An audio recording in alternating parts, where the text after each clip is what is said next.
Well, let me just, pause for a moment and just, again, are there any questions? Anything that you might want to clarify? We'll have another opportunity tonight, but just in relationship to what I've shared, I don't want to just keep moving ahead without checking in. I always love to check in. I'm always surprised. We okay? Yes, please. This is not a question. I just want to know what you think about Brother Lawrence and living in the presence of God. I'm going to, I think it's Brother Lawrence and De Caussade, abandonment to divine providence, both of them really, what are they stressing? They're simply stressing a truth that it takes a lifetime to appropriate. And both Brother Lawrence and Father De Caussade, a Jesuit, it's always a Jesuit, both emphasize all we have is the present moment. And, the invitation to live our lives fully on every level of our being is an invitation to embrace life as it's communicated to us moment by moment by moment. So I really feel Brother Lawrence and De Caussade, they really are speaking to what we all really, really need to hear. And not just hear, but kind of dig into it a bit. Yeah, I'll come back to that in the light of what I might be saying a little later. Yes, please, Fabio. Father, I'm struggling with the concept of being and acting. Being and acting and doing. Oh, doing, yeah, okay, yeah.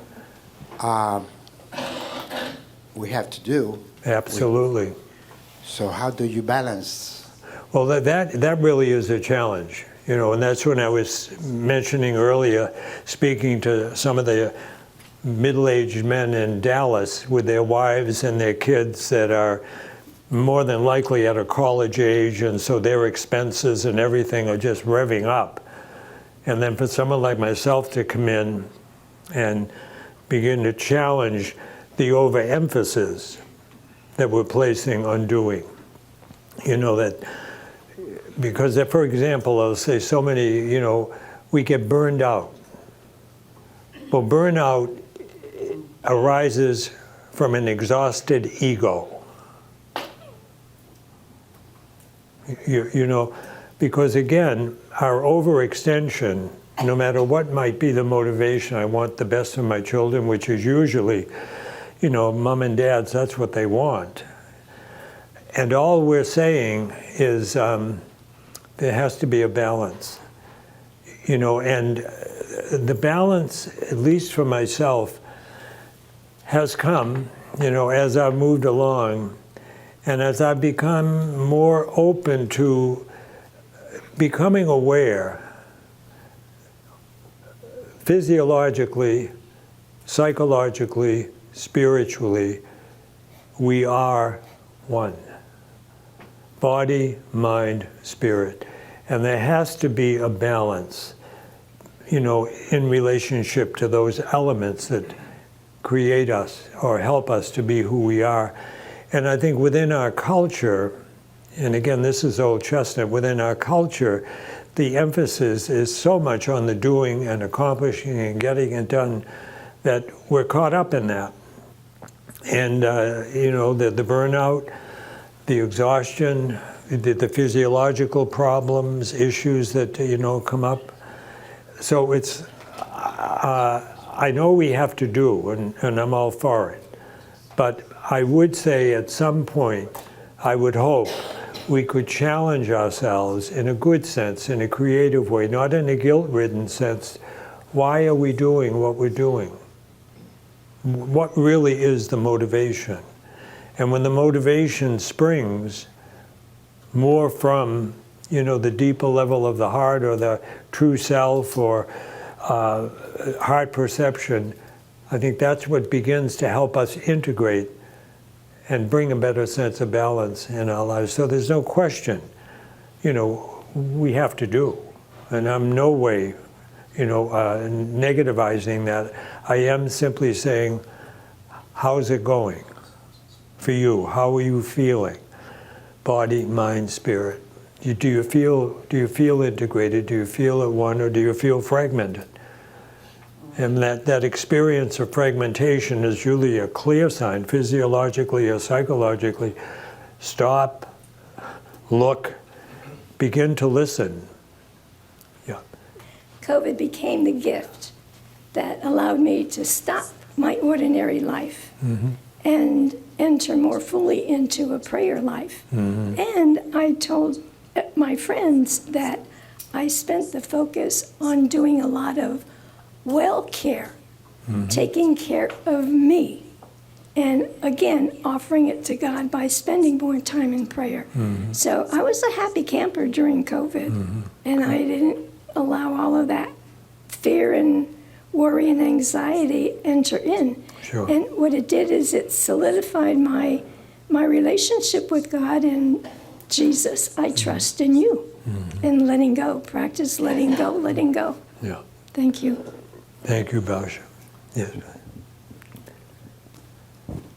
I just have something to say. I think being surpasses doing, and then being becomes doing. Yeah, that's beautiful. Did you hear that being surpasses doing? Why does it surpass doing? You're grounded. You're in relationship with God. And that love, when we talk about, the love of God, I'm not being romantic. I'm saying it's energy. It's energy. It palpitates, it permeates, our entire fabric, and so that's why it surpasses. But then the energy coming from that deeper level, that love energy then goes into all of the activity. That's the shift that, I don't want to say has to take place, but that's the shift that we're invited to make. And that I don't want to over-interpret what you're saying. That's what I feel. Yeah, great. No, I agree. Yeah. Why don't you come up here? No.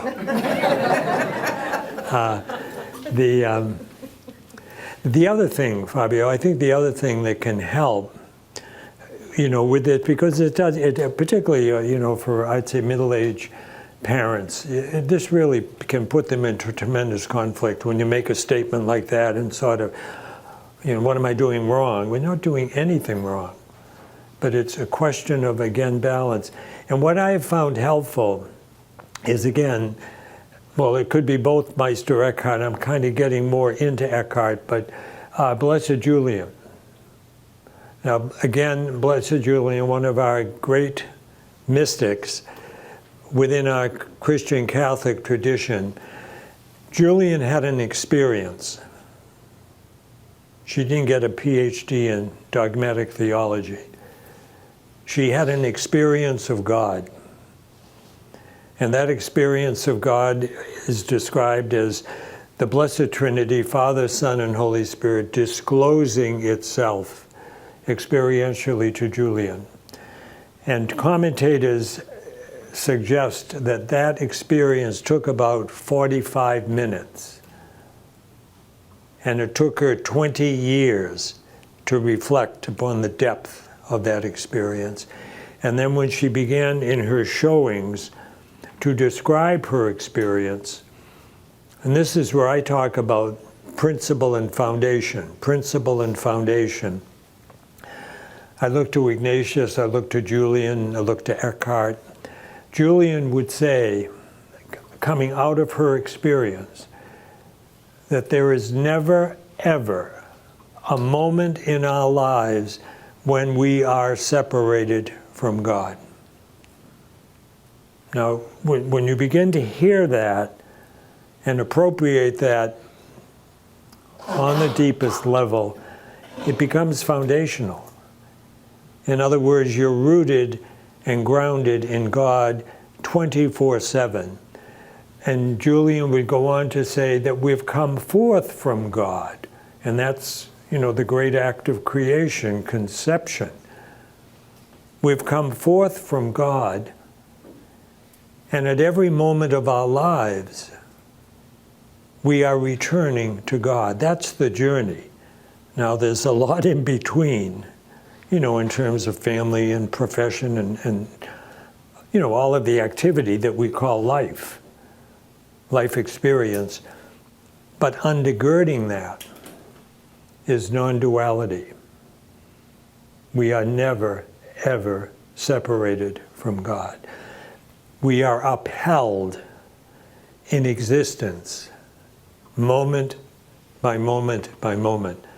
Here's where powerlessness can open us up. We're dependent. Really? We're dependent. We've come from God. And God continues to sustain us in being, moment by moment by moment, breath by breath. Each breath is a gift. Oh.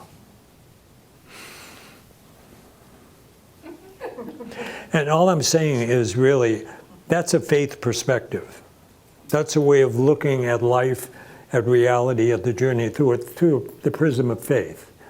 And it's not just, objective truths, but it's experience. And that's why we are so blessed in our day to be living in a time when the mystical, and I mean this, emphasizing the mystical tradition of Christianity is being retrieved by discovering and rediscovering these teachers of a lived spirituality. So it just is so expansive, so encompassing, and you're grounded, you're rooted. You're not out there all by yourself. It's not up to you.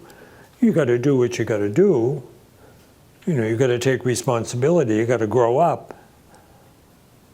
All of that good stuff. But on the deepest level, you're never separated from God.